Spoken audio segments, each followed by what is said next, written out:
Hello again, everyone. Yes, I'm Ilyas, and I'm located not in Dubrovnik, but in New Jersey. And as I mentioned a short while ago, we are the tour operator, Tourcom, that operates the tours for World Affairs Council of Houston for quite some time now. And today we will talk about our trip to Croatia in April. And in a short while, I will share my screen with you and go over the itinerary, the highlights. I will do that following the itinerary, more or less. But of course, you can find the detailed itinerary on World Affairs Council of Houston website. You can go there and click on the travel menu and upcoming trips. And you can find not only this trip, but all the other World Affairs Council of Houston trips for 2023, and download the brochure and application form. So, having said that, just let me share my screen with you and start my presentation. Now, I believe you see the first page, the cover, the title page of my presentation. And 1 second, please. Sorry, I think I have, whoops.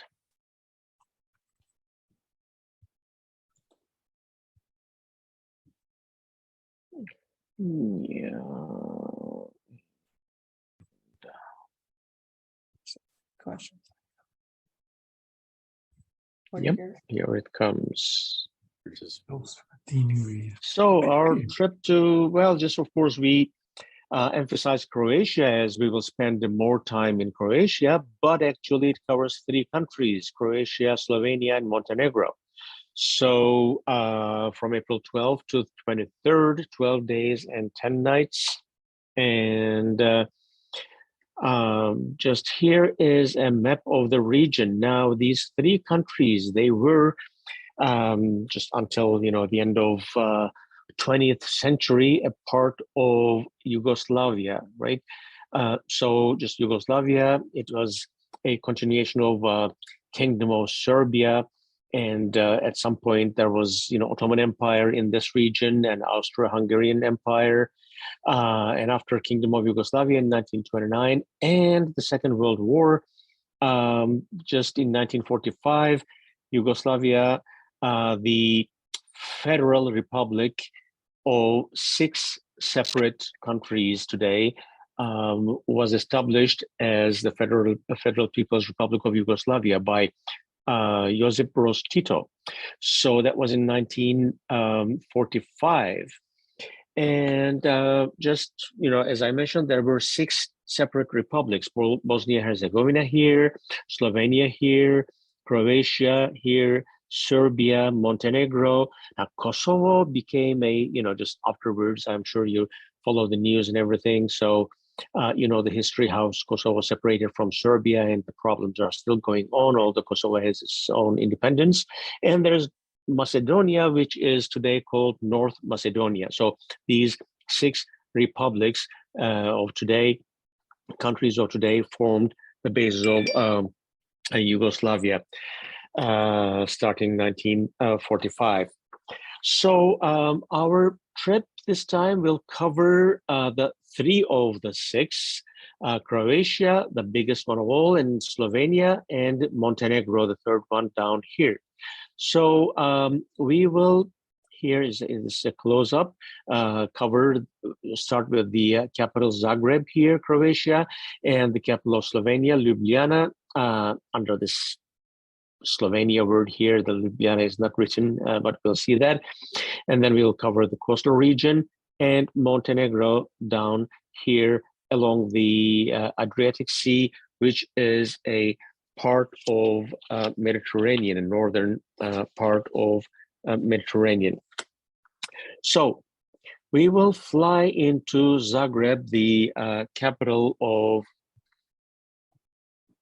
Croatia. And it is, well, about Croatia first. It is a country of about 3.8 million people, 22,000 square miles, which is more or less the size of West Virginia.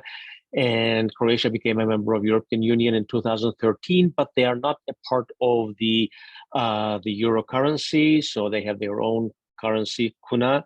But still, just for practical reasons, they accept, of course, euro for transactions.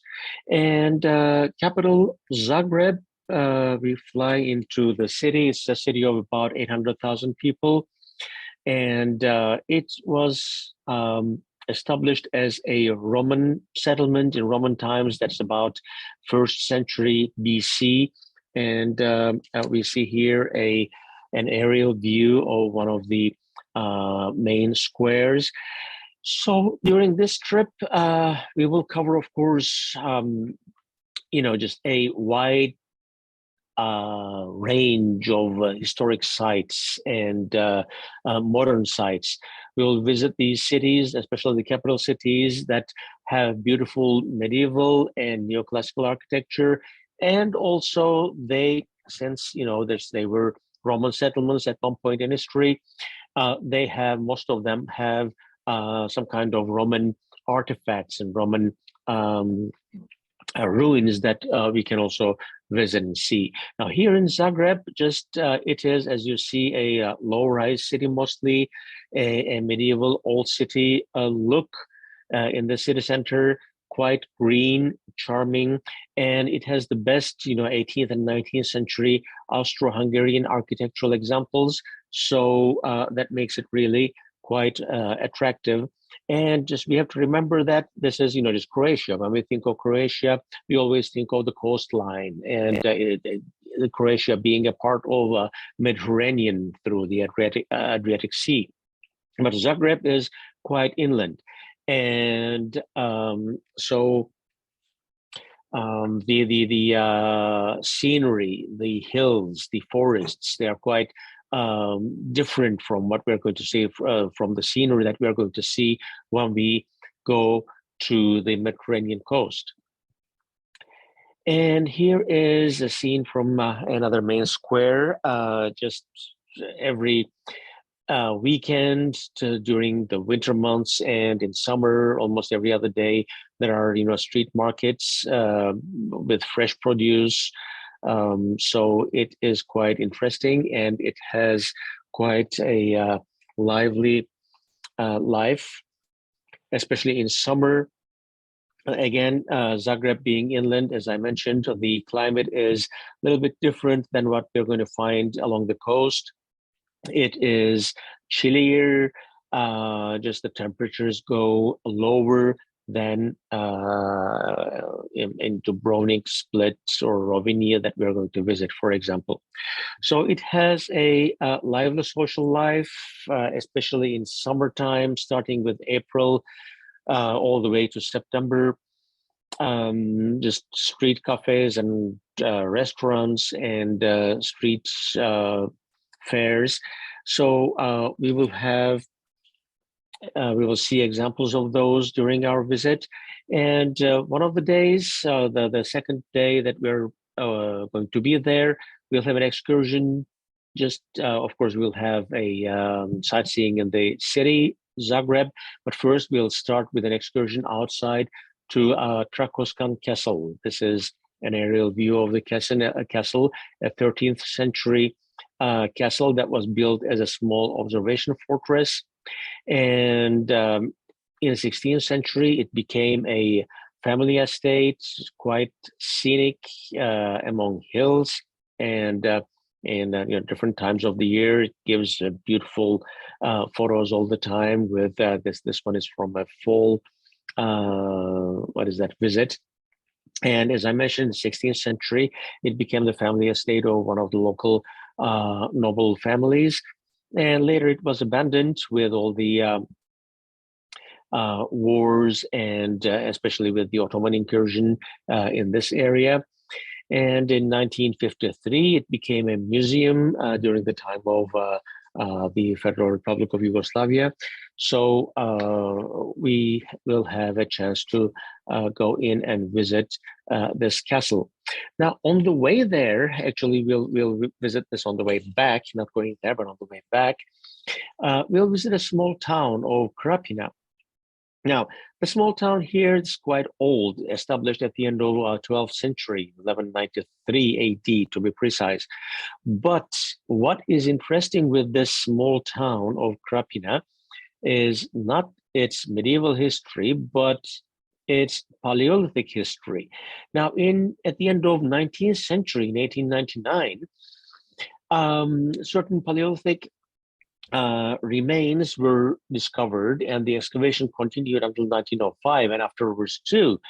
The interesting thing is it came out to be the best known, the largest known sample of Neanderthal remains in Europe. So now, of course, all those remains are in a small museum over there, and some of them are in various institutions and universities to be worked on. And so just we will visit this cave and the Neanderthal remains. Of course, now with the genetic analysis, we know how Homo sapiens and Neanderthals at some point, about 45 to 50,000 years ago, their existence coincided, especially in the area of Spain, that was verified, and there was interbreeding between Homo sapiens and Neanderthals. So with today's scientific understanding, of course, our knowledge about Neanderthals improved quite a lot, and we know much more than the people who first excavated this place in 1899.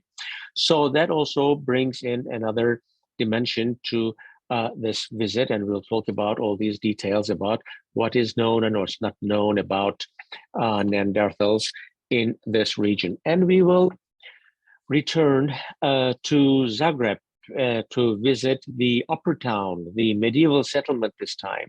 And the medieval settlement, the upper town, the main site is the Zagreb Cathedral. That is from the end of 12th century. And almost everybody was here, as you will see if you visit the country. In 1242, the cathedral was destroyed by Tartars, and it was reconstructed. In 1880, it was destroyed by an earthquake. So this is its about third reiteration of this cathedral. So we'll visit the upper town, the old medieval town with the cathedral. And one final place that we're going to visit is the Museum of Naive Arts. Well, that's what they call it, just here, Muzej Naivna. But I can't read this here in Hrvatski and Croatian. But it is Museum of Naive Arts. They mean the folkloric arts of the region. So we will have a museum curator guide us through this small museum and just give us information about the folkloric aspects of the Zagreb area and its environs. So this will be our time in Zagreb, and from Zagreb, the capital of Croatia, we will cross the land border into Slovenia and drive to the capital, Ljubljana. So just the pronunciation of this is always, it's a kind of a tongue twister. Ljubljana is the capital of Slovenia. On the way, although we will not, just go in and visit, is the village of the former First Lady of the United States. So she was from there originally, and I'm sure you know the story how she just came to United States and turned into a model, and then the story afterwards. So Ljubljana, capital of Slovenia. Now, these countries, Croatia, Slovenia, Montenegro, Serbia, although we are not going there, just when we hear about these countries, we think about Slavs. And when we think about Slavs, we think mostly about, the Orthodox religion, Russian Orthodox or Ukrainian Orthodox.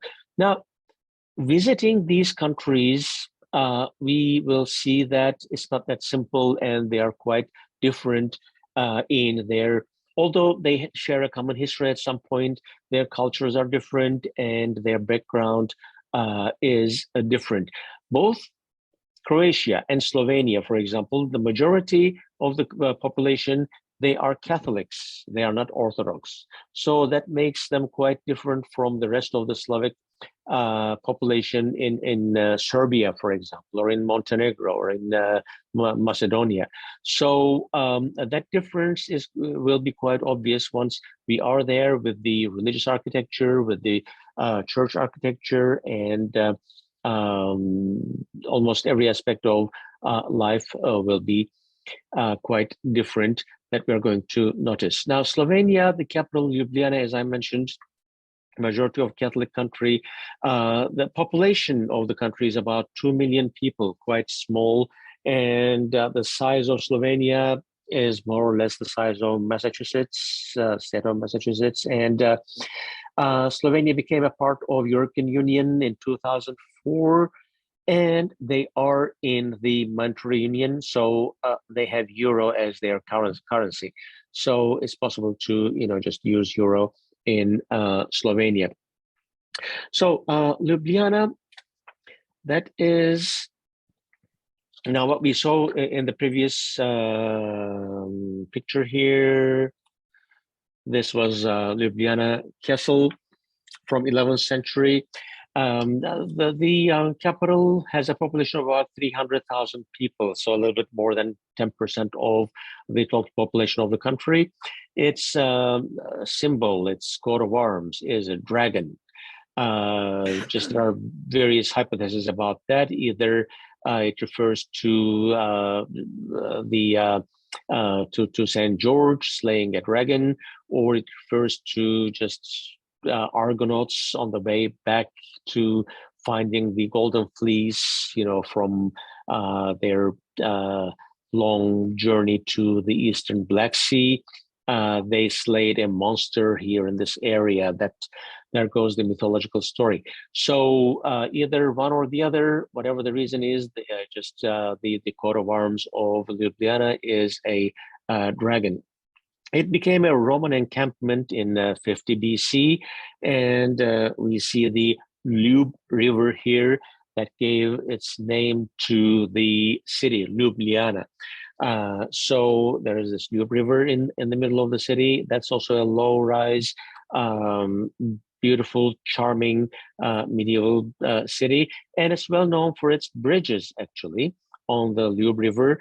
The bridges with different architectural styles, and we will visit a few of them, and we will learn about their histories and their stories. They all come with a story of their own. And one of the squares, one of the church squares in Ljubljana. So we will spend our day in Ljubljana visiting the bridges, the banks of Ljub River, the castle, and the main square. And then we will leave the capital, Ljubljana, the capital of Slovenia, and drive back into Croatia in this area. The name of the area is called Istria. This is a name from the Roman times. We will drive to this area. Our final destination is the coastal town of Rovinj. But on the way, there are a couple of attractions that we are going to visit. A cave, the cave of Portonia, that we are going to visit. I'm sorry, Postojna. That is about 15 miles long.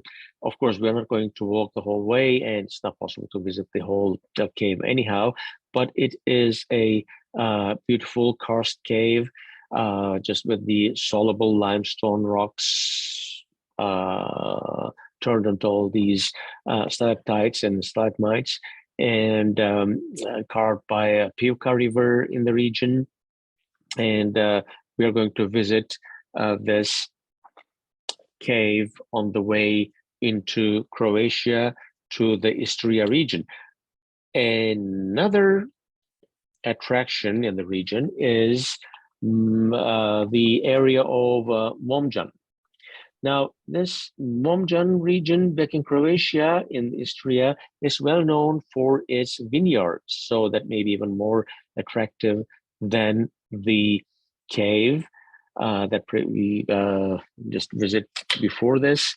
The town is a small town surrounded by vineyards. It has a Toscana view, Tuscany view, and it's well known for its wines, although they are not popular, well known here in the United States. Of course, just we have access to various other wines from California and other parts of Europe and everything. So we can't say that Croatian wines are so well known here, but at one point in the past, when during the time of Federal Republic of Yugoslavia, these wines were very well known, especially in Eastern Bloc. So they were exported to Soviet Union and its allies.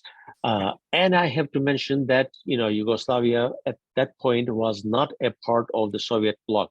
And this is where the independent bloc started. Just we'll come to that in a short while. But here, in this area, we are going to visit a local vineyard, a locally well-known label, Kabola label, and we'll visit this vineyard and have a just wine tasting with accompanied by some local food. And at the end, we will reach Rovinj, the beautiful, charming Mediterranean town of Rovinj. It's a small town of 14,000 people. It was at some point established by Venetian tribes before Romans came and took over in the 2nd century BC. And after the end of the Roman Empire, it became a Byzantine domain. And later again, Republic of Venice took over, and it was a part of Republic of Venice. And actually, it has some kind of resemblance, with just these islands and peninsulas, just all surrounded by water. It gives that idea of that feeling of Venice at some point. So we will be in Rovinj, and we will be in the old town and stay in a hotel very close to the old town. Again, we'll have some time to walk around and see the interesting parts of Rovinj. And the next day is our day in the Istria region. So just Istria on the seaside. It is made up of 14 small islands, and there are even smaller islands more. And we'll visit one of them, Briuni. This is this in this archipelago, the most beautiful one, Briuni. Here we see, for example, a Roman villa. It was known, of course, during the Roman times. Just that they know where to go. They know they're having a good time. So they established themselves in the island of Briuni, and what is that? Constructed villas for as a resort for their summer times, and we'll visit that. But not only that, in Briuni, on that island. Well, this is a national park, so there's that part. But not only that, there is also the villa of Josep Broz Tito. Now, this is a part of the national park here that we're going to see. Well, actually, I came. Yeah, just let me go back. Let me see here, Briuni. Well, I don't have the photo of the villa of Tito, but it was the summer villa of Joseph Broz Tito, the president, you call it, or dictator, whichever way you call. He was the lifetime president of the Federal Republic of Yugoslavia, and under his leadership, the movement of the independent league, of nations, it started here in Briuni, actually. So we'll have a chance to visit his summer villa on this island. So the Third World Movement, it started here, not aligned with the Western world, not aligned with the Soviet Union, Soviet bloc, but the third non-aligned movement. And our next day, we will drive to the close by town of Pula. And it is a relatively bigger place. As you see, the main attraction here is the Roman Theater in the center of the city. There's a population of about 57,000 people. And there were the local Istrians, the indigenous people, and then Romans took over and then became a part of, again, the Republic of Venice. And from 1st century AD, we see a big theater. Now, what necessitated this big theater and a few other temples, Roman temples from Roman times, was the fact that it was the regional capital in Istria, regional Roman capital in Istria. So they got the funding for all these facilities, a bigger Roman theater, and just more important temples for emperors and important deities. So it was an administrative center during Roman times. So we are going to visit the remains of the Roman theater and a triumphal arch, again from this is again actually 1st century BC, from 27 BC. And there's also a temple of Augustus, whatever remains of that, just we're going to see in the old town of Pula. Now, from Rovini to Pula, in this region, Istria region, and now the next day we are leaving Istria region and driving south to the city of Split. It is a very well-known city, one of the main cities of Croatia.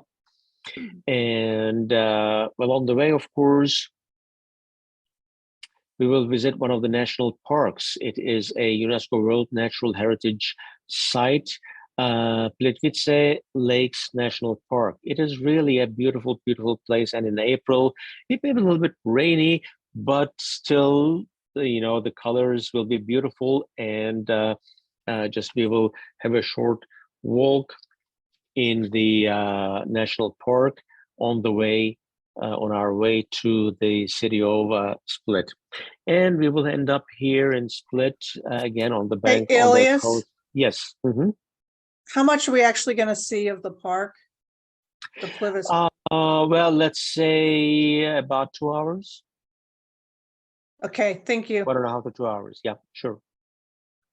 We are driving from Rovini to Split. Now, the distances are not that long. Just I need to remind you that the country is not that big. So nonstop, the drive is about 3 hours. So on the way, just we stop there at the lake. I'm sorry, not lake, at the national park, and see the lake and the waterfalls and everything, and have a walk, and then have our lunch on the way, and then we end up in Split. And Split is another historic city. The coastal line especially is, this is the second largest city in Croatia with a population of about 160,000 people. And well, most of these cities actually along the Mediterranean coast, they were initially established as Greek trade colonies. So this was a Greek trade colony in 3rd century BC, which was later taken over by the Romans.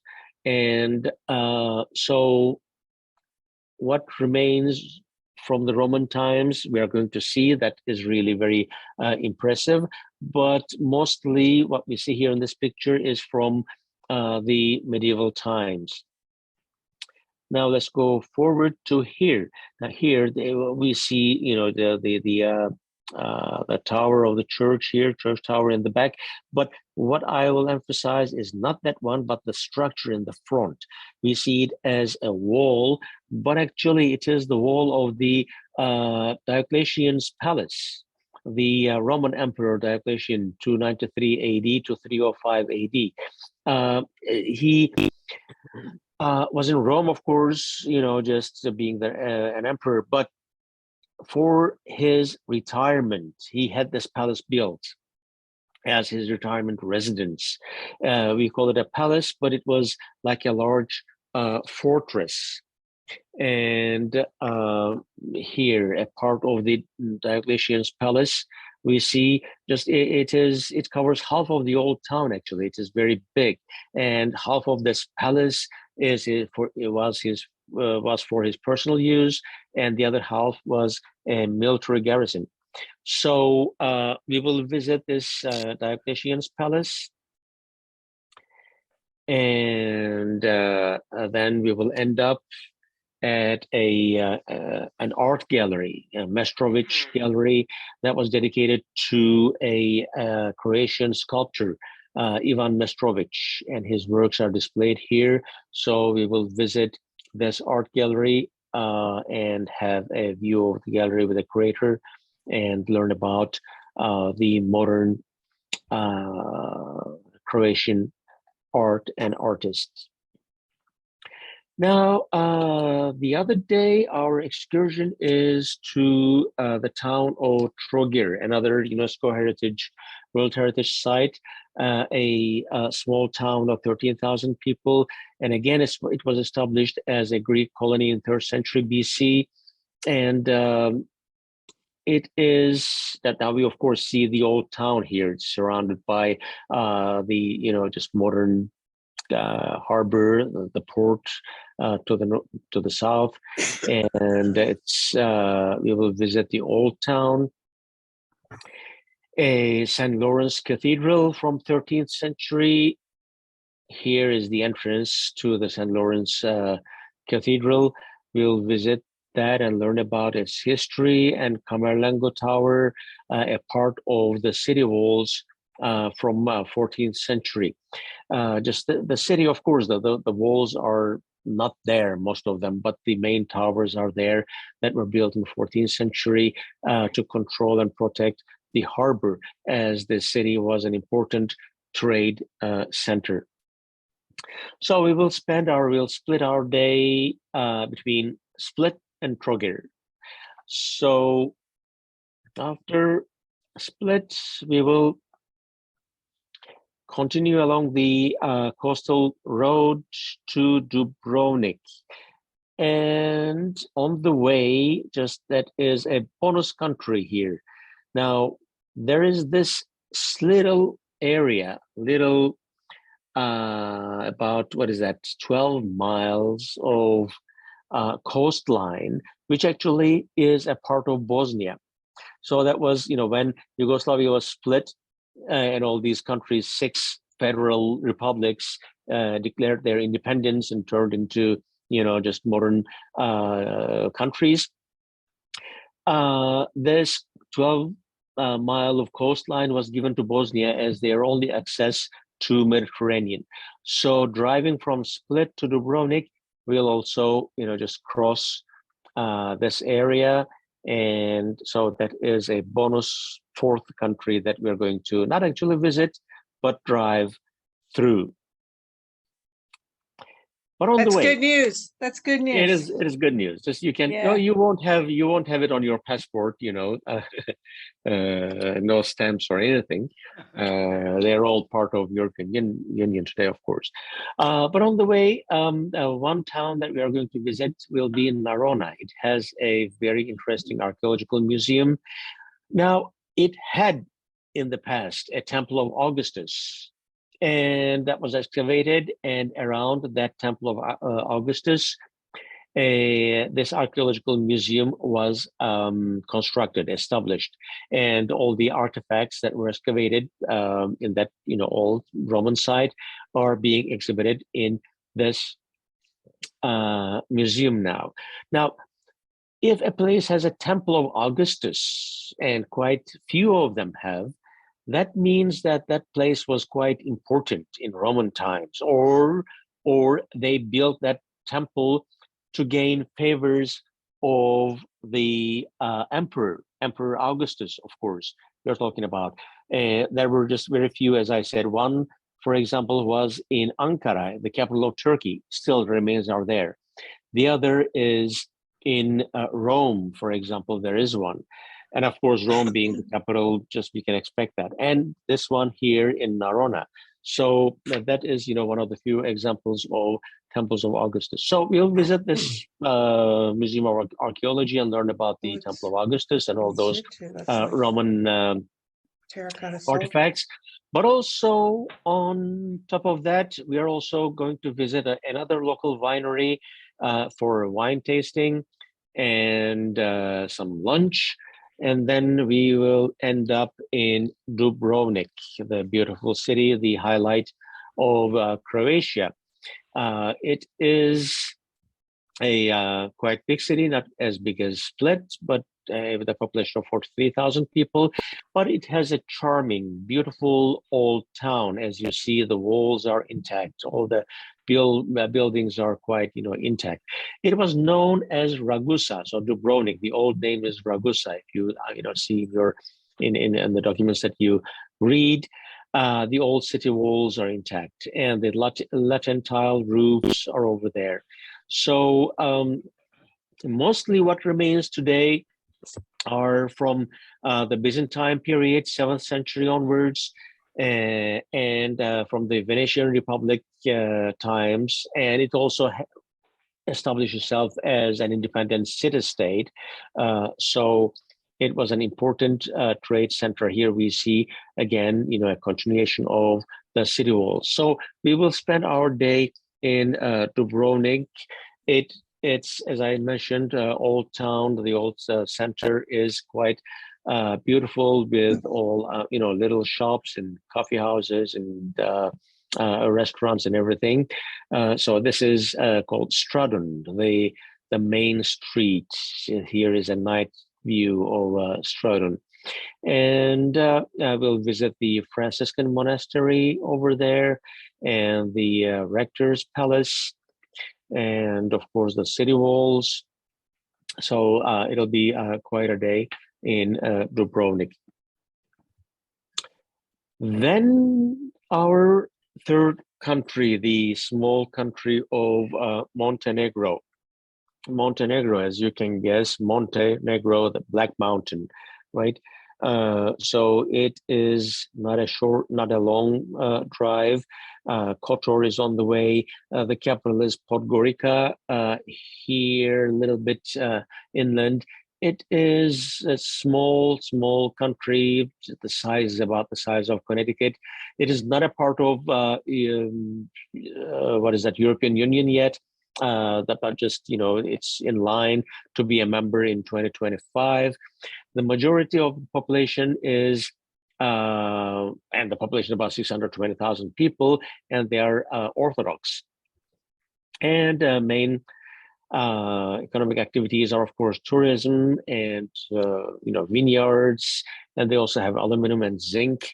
Natural resources. So we will drive into Montenegro from Dubrovnik, and the Boka Bay, the only fjord in Mediterranean. It's just that leads us into the town of Perast that we are going to see, this fjord. And in Perast, Our Lady of the Rocks church here that was built on an artificial island that was created by sinking old ships loaded with rocks. And that is from 15th century, actually, but then, of course, renovated a number of times. And this iteration is from mid 18th century. So we'll visit this little town and end up in Kotor, one of the main towns in this little fjord, Mediterranean fjord. It's like a maze. Now we'll see just again little streets, and we'll visit the cathedral of St. Tryphon from 11th century, and a small maritime museum, and have some free time to walk around the old town. And we will end up in Budva, the ancient town that lies on a little island that was linked to the mainland by a sandbar. And now, of course, there is this little road here, and it's 15th century ramparts are there to see, and medieval fortifications, and the citadel are there to see. And here we see part of the citadel. So we'll visit Montenegro, three little towns, Kotor and Budva, and then we'll drive back to Dubrovnik, and that will be the end of our trip. And if you want to extend your stay in Dubrovnik, you stay, some a few more days over there. That is quite possible. But according to our schedule, we will fly out of Dubrovnik back home. So that will be the end of our trip on April 23rd, 12 days and 10 nights. So now let me stop sharing my screen. And if you have any questions, now please do. This is the time. Ilias, we're considering going in early to Zagreb and staying late in Dubrovnik. Just talk to you about that separately. Sure, that's possible. Okay. Yeah. What's I have the to water mention, temperature? Like, are we on the coastal area? on the coastal area, we can expect 70s, but inland, it will be there will be a big difference between day and night. Higher 60s during the day, and lower 60s or higher 50s during the night in Zagreb and Ljubljana. But as we go to the coastal areas, No, I mean the water temperature. Like, are we going to be able to swim? water. That is, I wouldn't personally. I mean, I like a little bit warm water, so I don't know. Just if you like a little bit chilly, it's not the season to swim there. No, I mean it's not a polar bear territory, of course. But it won't be the comfortable swim of of July and August. So I doubt that. How many people do you anticipate signing up for the trip? Do you have a minimum or a maximum, or? We have a minimum of 4 people, and the maximum is about 14, 15. We can be flexible on that, but we don't, we rarely have the maximum in the first place. So on average, we have 10, 12 people. So for this trip, we can expect, maybe 8 to 10 people. Or maybe 6. Just we don't have any applications yet. I know there are quite a number of people who are interested, but still we need to have solid applications. And at this point, let me mention that if you download the brochure, you will see the information about the accommodations.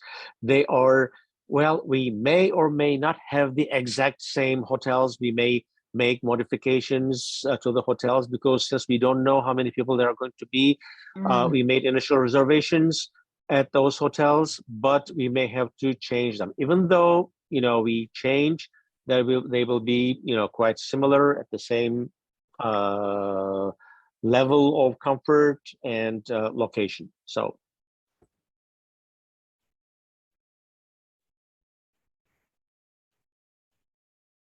Anybody else have any questions? No visas, right, Ilias? If you're a U.S. No visa, citizen? that's correct, yes. It's all European, the Montenegro is not European Union, but still, it's European Union area. You don't need any visas. Everything's fine. One And the question we had, currency, just, Croatian, Yes, I guess Roderick has, yeah. one question we had, there's a contradiction in the brochure. In one place, it says the gratuities for drivers and guides are included, and another one, it says it's not included. So are the Oh, that gratuities may be a included or not typo. included? No, in the price, gratuities for guides and drivers, they are included. Yes, That is the correct. They reading. are. they Yes, are. they are. Okay. Yep. Yep. Let's check that and let's correct that. And and when's the our, currency, you were saying that Croatia uses euro, but then Montenegro doesn't. I'm sorry, tell me again, please. I can hear you. The currency. The currency, yes. The currency, yes. Croatia has kuna as their currency. But again, it doesn't create any problem. You can use euros anywhere. Okay, and how about Montenegro? Yeah, same. No problems. They accept that. When will you know you'll have enough participants to make the trip a go? Well, it depends on you, basically. If you are interested, Yes. please just indicate your interest and send your application forms to Amy, please, so that we know how many people we have. Most probably we're going to have 4 people anyhow. It looks like that. So just most probably this will going to operate. So if you just hold back and wait for the tour to operate to make sure that there are enough number of people, if everybody does that, then we won't have the numbers and the tour will not operate. Yeah, I want to make air reservations sooner than Air later. reservations, yes. Just we can give you the current airfares, and just we can arrange the flights for you, or if you want to do it on your own, that's also possible. You can do that. You can go ahead and do that. But in any case, please let us know, especially let me know if you make your own reservations. Just send me your itinerary before going forward so that I, check and make sure that they are okay. There are suggested flights given in the brochure.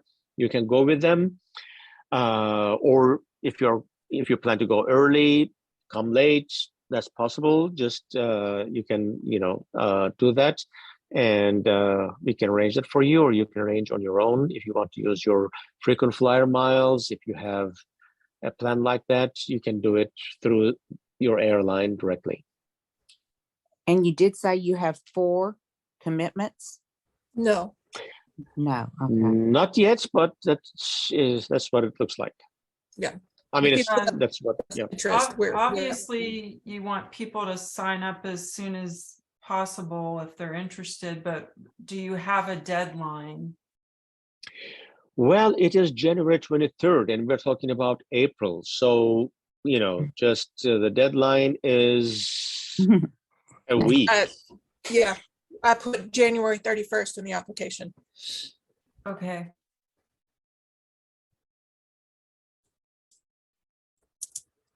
Because otherwise, the rooms will be at jeopardy, and you won't be able to hold the rooms, make reservations, and hold them, and So how And will that you also know? usually causes price increases with airlines, the sooner Sure. the there's that closer too. we get Yeah. to the departure date. And then how will we be informed that the trip's a go? I will tell you. Okay, because I've submitted my application. Yes, we have Mhm. everything from you. And as soon as, everybody else starts signing up or not signing up. Yeah, okay. It's important to know for the airlines. Of course. Yeah, okay. So those of you that are interested, please, I said the itinerary and the application, just send that over, send me a note and say, just make arrangements to make the deposit, as well as the final payment is going to be due around January 31st as well. Might be able to address this since we're not to, gonna say work with anything? that a little bit. It depends on what Elias says is due for the hotels and that sort of thing. So Amy, we are in Florida. How would we can obviously send you the application. We can scan it to you, but what about Yeah. the payment component? We can arrange wire transfer if you want to do that, or you can do mail. Y'all are living in Florida? No, we're just here for 2 For 2 weeks. weeks. We'll be Oh, back okay. on the, we'll be back on the 6th. We turn. Yeah, on we the- can arrange that. Yeah, we can work on that. So that's not a problem at all. Anybody else? So if you have Mary's and then we're definitely going, that's at least 3. You need one more. We need one more, and I have 3 people I have to make phone calls to that couldn't make it tonight. Okay. 2, yeah, 1, 2, 3, yeah, that couldn't make it tonight. So I told them they'll probably watch this when it goes up online. Yes, And we would we also wanna have know- another one up online as well. So, Okay, because yeah, I don't want to make airfares until we know we're going. Of course. yeah, we understand. So, So you Well, at Thank you least have very 3. much. Appreciate the presentation. It was very nice and looks Very very informative. informative. Yeah. Thank you. Thank you. Looks like Thank a you for great trip. joining. Yeah. Yeah, And Ilias, I'm assuming from all of this that you will be the one accompanying the group. Is that correct? No, actually, no, I will not be joining the group. You will have local guides over there. We work with Okay. that's right. Yes, professional guides in each location, and you'll have local guides in each place. whether or not the group is accompanied by Ilias or by those of us in any of us in the office is determined by the group size. Usually we have to get closer to 10 before that happens. And that's also, if any of you are interested in what World Affairs can do, once we get the larger number of groups, it's easier for us to arrange those meetings to the universities, anybody in maybe the local government and some of the cities, just some of the World Affairs programming. So Okay. the larger the group, the more chance of that happening. So encourage anybody you know that would want to go and get get that group number up. And we would start arranging some opportunities, excuse me, on the World Affairs side. sounds good. Sounds So good. the- Thank you. So the likelihood of anybody going from the World Affairs is pretty low on this one, Amy, is what you're saying? More than likely, if it stays at 4 or 5, it usually requires at least 8 to 10 before we do that. And that does So bring about the different opportunities. So if nobody from World Affairs is going and nobody from Ilias's company is going, we're sort of on our own. No, you will have local guides throughout. Again, you will be well taken care of. That is, Okay. yeah, that's a given. No, you're not going to be left alone. We'll have the local guides. So Ilias, would it typically one person would be go with us the full time so that they would be kind of the coordinator of the whole thing? Is that Or it's all what you would different see, people. or is it going to change from city Well, to that will city, be or- you will have your the driver guide with you, just going through one country to another and driving you around. But in Right. each location, you will have local guides, and because the guiding regulations in Europe are also quite different, it's not like they don't allow one guide going from one place to another, different cities. So they all have local guides. We have 3 countries and various cities, so there will be local guides definitely. Okay, And these are guys that Ilias has worked with a number of times, right? Correct, Ilias? That's correct. Yes. Yes. and if there's a problem, we'll just whip out our satellite phone and call you. right? Well, as you know, especially in Yes. Europe, communication is not a problem. We always set up a WhatsApp group. Yeah. Right. So just it's easy to communicate in between the tour members, and we'll also be following where you're going, what you're doing, and everything. So we'll always be in touch. Okay, I don't know how good that is. We just recently sent a group to Morocco, and one of the members actually, and Central Asia. Yeah, the member, we asked 2 of the members to be the representatives for World Affairs. They've been longtime members. One was a board member, so they're very familiar with how the World Affairs Council works and what can be expected and that sort of thing. Okay. So they were already going on the trip. And they get to carry the flag. So when you take pictures for it to send back, you get to carry the World Affairs Council flag. Sandia loves those flag pictures. So, well, I hope you all consider joining us. I know Mary has already signed up for that. I know you're looking forward to it. So if anybody else has any questions, feel free. I'll be in the office forever. Always just shoot me an email if you can't reach me, or if I don't get back to you timely enough. Ilias is available as well. And Ilias is more than happy to help you with the airfare, your miles and all that sort of thing, as well as extensions, or going in early. So Great. Sounds great. Thank Well, you thank so you much. again. not a All problem. right. Thank you. Thanks, everyone. night. Thanks for joining. Good night. Bye. Bye.